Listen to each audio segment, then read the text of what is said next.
Welcome to the NFL Coast to Coast podcast, brought to you by TheLines.com. Coming to you from the West Coast, Josh Lander, joined by my guys Mo Nawara in the Midwest, and we've got Nate Weitzer on the East Coast. And it is time, gentlemen, for NFL player props in Week 7 of the NFL. We are cruising along here. Want to make sure you are liked and subscribed to that page. Continue to follow along with us. We're bringing you these props videos for the NFL each and every week of this NFL regular season. Also want you to head to TheLines.com, have all of our great written content on there, and our odds finder tool that we are using each and every day to find these props for you. Make sure you are shopping those lines and NFL player props to the best of your ability across those U.S. sports books. We are going to get into some passing, rushing, receiving props here.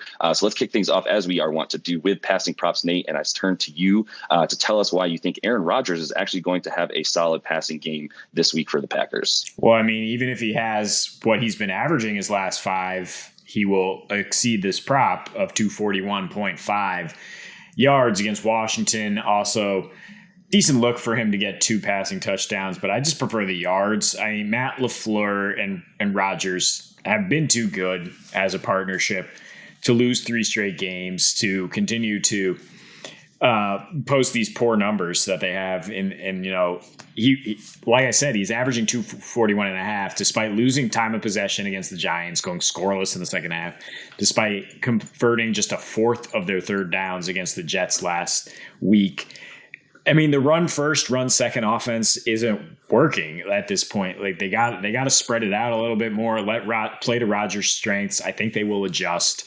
Against a Washington team that's beatable through the air. I mean, really beatable anywhere you want to go, but they're giving up the 8th highest yards per pass this year. And I kind of look at the game flow as improving with Taylor Heineke under center. I mean, you can't really be worse than Carson Wentz has been.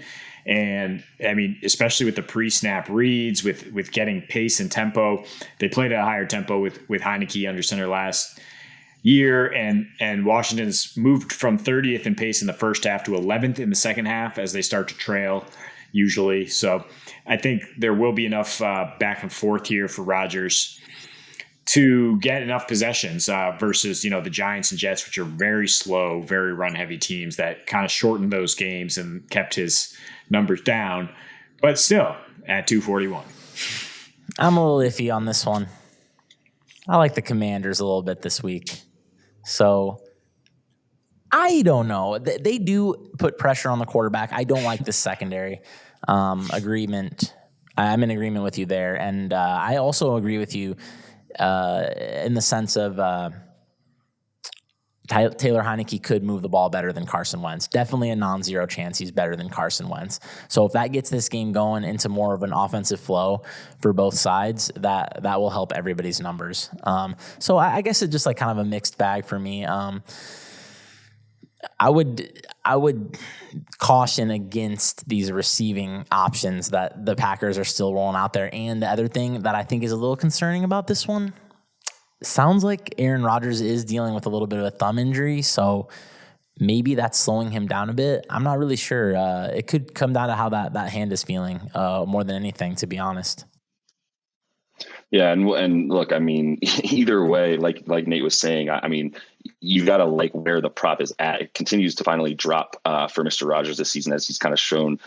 Look, without his receiver's ability to get separation, it's definitely been understanding why he's missing some of those throws. But if the finger is better this week, you've got to assume last week's performance is still weighing on everybody's mind, and him being able to make those throws all the way to the sideline and things of that nature. So if his hand is healthy and that really was the case, then I think we feel pretty good about this week with that prop dropping down a bit for us. Let's move on to your pick here, Mo. We've got Mr. Trevor Lawrence, who I still don't really know what to make of him. He's going up against the Giants defense that I definitely don't know what to make of. I said last week when Justin Tucker missed his field goal, I was like, oh, I guess the Giants are winning this game on some more weird, fluky Giant stuff this season because their defense is bad, basically, in a lot of key areas. Yet they are 5-1 right now. Yeah, they are kind of bad. I mean, like you said, and that's kind of what I'm looking at in this spot. I'm really stunned to see where Trevor Lawrence's passing prop ended up this week. It's usually rare for one to really jump out at me. I feel like the quarterback props are kind of the easiest ones for the books to set, but 228.5 for Trevor Lawrence. Man, the Giants do not have a good defense. I mean, they're not like the worst, but 20th in pass defense DVOA, 22nd in EPA per play allowed. And what's kind of crazy is even they're not as much of a plotting team as honestly a lot of people probably think. 14th in situation neutral pace. The Jags are 7th, so I think this should be a little bit of a faster than average game. You just don't usually see quarterbacks on favored teams with a number like 228.5. I mean, maybe for a guy like Lamar Jackson, Justin Fields, guys who are going to do, 50 plus yards worth of damage with their legs at times. But Trevor Lawrence is not that type. I mean, he's an athletic quarterback. He can run, but he's not somebody that you expect 50 to 100 yards rushing from on a regular basis. So it's just really weird to see a favored quarterback with a number this low. I know he's had a couple lower volume games recently, and I'm thinking that's maybe pushing this number down a little bit. But first 3 weeks, he was at 235 yards plus every single week. So I feel like it's a decent buy low spot against a mediocre defense at home. Should be good weather in Florida. Basically, I'm just saying if this market number of -3 for Jacksonville means anything at all, then I don't think this line should be this low. Yeah, I mean, like I said, I don't really know what to make of Trevor Lawrence. I was really high on him at the beginning of the season. I thought he was going to come out and be consistent. But I don't know if how much of this you want to blame on him right now in terms of some of the inconsistencies. But 228, like it's similar to Rodgers, in my opinion. You got it down low enough to feel pretty good about it in a game that they're maybe supposed to win. We'll see about that one. So I'm going to move things on to another under, actually, in a game that I think the Raiders are likely to win right now against the Texans, and going under on Mr. Derek Carr at 255.5 against that Houston defense. Now, to be clear, that Houston defense is not great. It's not good, really, by any means. It's probably the worst rush defense in the league, which is part of the reasoning here for Carr going under is like they've started to run the ball a bunch more. That offensive line so far looks like the best offensive line by running backyard metrics, as Nate has pointed out to me as well. And if they do run away with the game that they're -7 at home right now, then yeah, obviously you're just going to see a ton more rushing attempts for them. Then you really need to worry about Carr putting up those passing numbers. It's interesting because that Houston defense, as bad as it is against the rush, actually looks okay against the pass. It gives up, I believe, the 8th least passing yards a game or something to that effect. It's like pretty good up there at this point. And it's really just mostly due to the fact that you can just run all day on them. So why would you waste your time trying to throw the ball, essentially? I like the Raiders in this spot. So I don't know what to think about this one. Exactly. Raiders -7. They should control this game. They should continue to find the recipe that they found for success, which is pound the rock with Josh Jacobs. Derek Carr, half of his passing yardage last week on 2 bombs to Devontae Adams. So not necessarily sustainable in terms of his production overall. And that's, I think, 23.5 completions. You can go under that as well. Yeah. Feel good about that if he's going to be getting a lot of yards per play rather than a lot of completions as well. So let's move on to rushing props here, gentlemen, and kick things off with you, Nate, and a guy that I'm not thrilled to see as he is a starting RB for me, and Mr. Clyde Edwards-Helaire, 43.5 rushing yards. Feels pretty high for a guy that has not been able to do that very often this season, or really in his career, with the exception of a few outburst games. Well, I would take over on his 14.5 receiving yards, though. I don't think the Chiefs are going to stick with him as a between the tackles runner, or really just have any success between the tackles against the Niners. So allow a league low 3.3 yards per carry, 3.1 RB yards per carry. Joe Tooney is banged up with the ankle.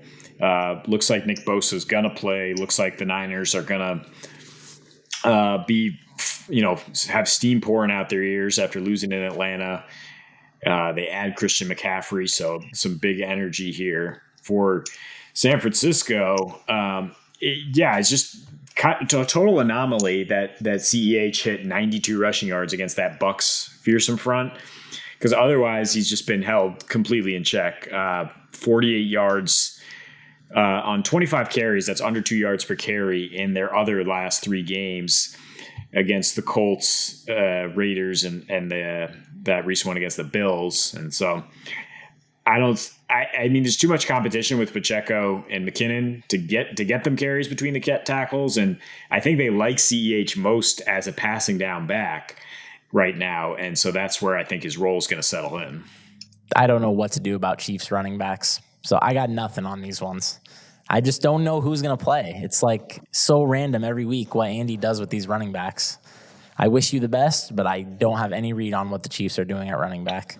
I think we don't know what they're ultimately trying to do consistently. I mean, especially on that pass game, McKinnon and CEH are really splitting snaps in passing down situations, which frustrates the hell out of Clyde Edwards-Helaire owners in fantasy because of the fact that he can catch the ball. You don't need another guy just like him coming in to do the same thing. Neither McKinnon nor Helaire are really running between the tackles at all. And then Pacheco is not getting in the game despite the fact that he averaged 8 yards a carry against the Bucs. So I also agree. I don't know what to do with it, but I would definitely lean under 43.5 yards for Clyde Edwards. You're asking him to get 6 yards a carry based on how many totes he's even going to be able to get in this game. So I think it's a very, very safe bet there.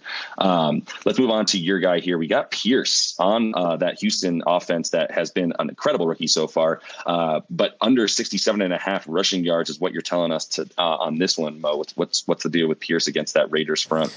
Yeah, it's kind of along the same lines of what we were just talking about with the Raiders. I do like the Raiders a little bit. -7 this week. I think the line's a hair low.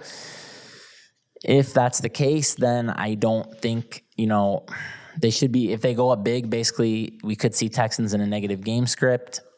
Last time we saw Texans down big was against the Chargers. He only got 14 carries in that game. He still had 130 yards because he ripped off a 75-yarder. But you can't really rely on that, right? And when they do run the ball, it's actually going to be pretty good. The Raiders have been shockingly good against the run. I had no idea they were the number 1 EPA per play allowed, 4th lowest yards per attempt. I did not realize they were shutting down the run like this. But yeah, it's a low number for Pierce because he's been averaging over 80 yards a game. But I think it's justified and could see him go under here. It's not an exciting fade, obviously, how good he's looked. I mean, that kid, arm tackles are a joke to him. He was trucking through tackles last time I was watching. So not excited to fade him, but I do think this might be a tough spot for him. Yeah, that's fair. I mean, it's going to be a bit of a tough spot for the Texans in general, despite the fact that they have shown us a little bit more spunk, at least against, those division rivals who are just that AFC South is just so bad right now. I don't think you want to take much stock in what those teams do against each other. So I feel pretty good about that one too. I'm going to finish off the rushing props here, guys, with Kenneth. Nate, I'm going to give you credit for this one. Skywalker. I don't know that he's been given that nickname yet. This might be the first time that we're hearing it. So I do want to make sure we give credit there to Mr. Nate Weitzer for calling Kenny Skywalker there on the Seahawks. Skywalker. So Kenneth Walker, 68.5 rushing yards, guys. I think we go over on this. 14.5 receiving yards. He's just really established himself at this point as their best and most reliable running back on any given down, right, at this point. So I think it's really the usage that you look at for him that makes you go, all right, combine that playing against the Chargers D-line, which is definitely the worst in terms of giving up yardage to running backs at more than 5 yards, about 5.4 yards a carry that they're giving up right now. And that definitely a direct correlation with Joey Bosa being out right away at the beginning of this season. Walker, like I said, 70% of the snaps versus Arizona. And it doesn't seem like that should change for any reason. He looked really, really, really good there. 110 scrimmage yards on 23 totes there. And yeah, it was the yards where he created a lot of space himself. He was really getting, able to definitely miss a lot of those tackles, similar to Dameon Pierce. The arm tackles are a joke to this guy who's just looks like he got shot out of a cannon when he gets the ball in his arms. So I've been on the Seahawks, picking them to at least cover spreads for pretty much this whole season and feeling pretty good about it because Geno Smith is a pretty good quarterback, man. And Kenneth Sky, that as a result, that rushing that he brings as well, and some of those RPOs just opening up huge lanes for Skywalker. Now I can't call him anything else, for Kenneth Walker and company in the backfield, and he'll get all those snaps, like I said. We're not going to get sued by Disney, are we? Is this allowed? Yeah, you're good. Yeah, I mean, he's 5.5 true yards per carry, indicating, he has these kind of jump cuts that I think that's why the nickname kind of fits. He has a lot of bursts side to side. I think the receiving yards might be even better this week because the Chargers, I mean, Herbert should shred this Seahawks secondary, and Travis Homer's still on IR, right? So Walker should be getting plenty of work in the passing game. They didn't really want to use DJ Dallas at all in that role. So, but yeah, speaking of receiving props, I mean, the Dolphins, the top two wide receivers should both be in line for good games here against the Steelers secondary that's been shredded by number one receivers all year here. But Tyreek is at 80.5 receiving yards, and Waddle's only 58.5. It's down because he's been playing with not Tua, who's his boy, who targets him at such a high rate. Even with Tua out the last 3 games, those two guys combined for 60% of the targets for Miami, so it's very consistent, them getting the work. But in his first 3 with Tua, he got 30 targets, caught 19 for an average of 18 yards per catch. That's 114 yards per game. And Miami at home in a get-right spot here. Even though Levi Wallace is expected to return from a concussion here, I don't think the Steelers have the pass rush to really bother Tua. And I don't think they have the secondary to hold up against these two speedsters. Yeah, that makes a lot of sense for sure. Waddle was so big and just putting up huge numbers, and I hope he gets back to that for one of my fantasy teams. But yeah, it definitely makes sense to buy low when Tua just loves targeting him. It's definitely a different game for him when he has a different quarterback outside of Tua. Yeah, for sure. And I mean, I wouldn't even be scared of Tyreek's numbers either, to be honest with you.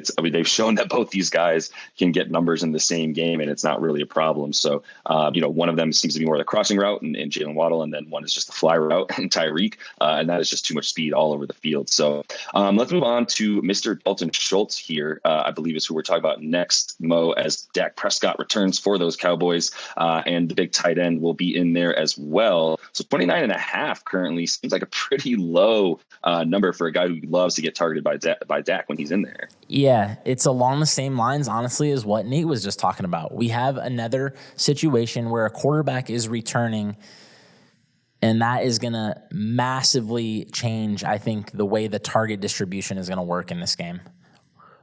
This is by far my favorite prop this week that I found. I don't think these other ones are close to as good as this one.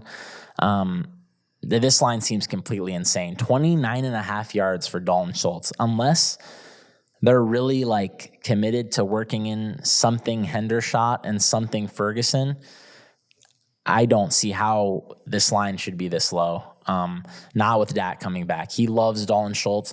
Last 2 years, when Dalton Schultz has taken over as the starter, he's averaging over 40 yards per game.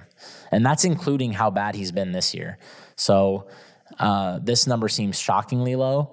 And then you look at the matchup, it's Detroit. We know they have a horrific defense. They can't stop anybody. And the total in the game reflects that. It's 49. This should be a high-scoring, back-and-forth game with both offenses having success. So I think the fact that the Cowboys' offense has been so unproductive lately with Cooper Rush is making this line way lower than it's supposed to be. I don't see how, if this, say this game was week 1, there's no way this line would be 29.5. I mean, Schultz, when he had Dak in week 1, his only good game, he had 7 catches for 62 yards. So he's logging full practices this week. He didn't even play last week, so I think he should be good. Dak took a lot of time off for the thumb. He came back way later than Russell Wilson did for the thumb injury last year. So I'm not too worried about him either. I think he should get back to his normal production, and I don't think this line should be anything close to this low. Yeah. No, Dak coming back, I think, I don't know. I disagree with everything that was being said on the broadcast last week with him where, the guys were talking about if Dak was really healthy, he would have played in this game because it's so important against the Eagles. And I'm like, dude, I don't know. They were 4-1 at the time of going into that game. Why would you bring him in against one of the best pass defenses in the league with the best secondaries in the league versus playing him against one of the top 3 worst, passing defenses in the Lions? It just makes a ton of sense to wait for that, get him on the right footing, and definitely into a shootout. If the Lions are still able to show the speed that they've had across the field this season. So let's finish things off today, gentlemen, with Mr. Deebo Samuel and his the 49ers taking on the Chiefs here. We've got 5.5 receptions for him in this game as the prop. Also have about 78.5 rushing and receiving combined yards that you could look to get in there, as we do know he gets a few rushes a game. I think there's some good reasoning to take the over on this one. KC secondary is still a bit banged up, as we know, and it's going to be crucial for them, as we saw them, really struggle to get too much pressure on Josh Allen last week. 49ers do have the higher pass play rate, or at least they did last week, as they continue to sort of increase the amount that they're throwing the ball. I think that's only going to continue with Christian McCaffrey on the team. I know you would say give him a few more rushes now that you have one of the best running backs in the league, but I think he also just plays so nicely into being another receiver in the middle of the field when you have guys like Ayuk and then Kittle and Debo all running their routes separate. So I think you put him even in the slot at times, or at least running towards the middle of the field, you get plenty of receptions there. But point being, it's still going to be a lot of pass plays in this one, as you expect them to also have to kind of hang with the pace, if you will, that the Chiefs are going to play with. Debo does have the 6th highest target rate this season at 32%. And that is a big reason that I think fans who have him, or owners who have him in fantasy, were happy that Mr. Garoppolo came into the lineup for them pretty early in the season to make sure Debo was able to get those receptions. And that's what you have to like in this one with Jimmy and team coming into a game where, like I said, they're just going to have to pass a lot against this Chiefs offense to sort of stay in the game. And it's his first time facing the Chiefs, and he's the kind of guy who just pops on the field, right? I mean, you can't really prepare for trying to tackle that dude, and the Chiefs are probably going to get trucked a few times, those DBs, not really realizing that he runs like freaking Earl Campbell, even though he's in a wide receiver's body. I hope his props would drop a little bit, or you get a little more juice on the over because of this McCaffrey trade. I'd already looked at this pick yesterday before the trade, and now it's at plus 100 for the receptions. Maybe you'll get a little bit better odds because people assume McCaffrey will siphon touches away, but he only has like 2 days to prepare for this first game. Yeah, I'm in total agreement with all that. This was actually going to be my pick if I didn't find that Schultz one, was going to be Debo over yards. I like this one. You definitely highlighted a big injury in this one, Rashad Fenton for the Chiefs. He is an amazing tackler. Okay, say what you want about his coverage. It's hit or miss, but his tackling is tremendous. And tackling is huge when you're facing Debo, okay? This guy, he breaks tackles like nobody's business. And the Chiefs are not a good tackling team, and Rashad Fenton is the best tackler they have in the secondary, probably him or Snead. But it looks like a pretty good spot for Debo, I think, as well.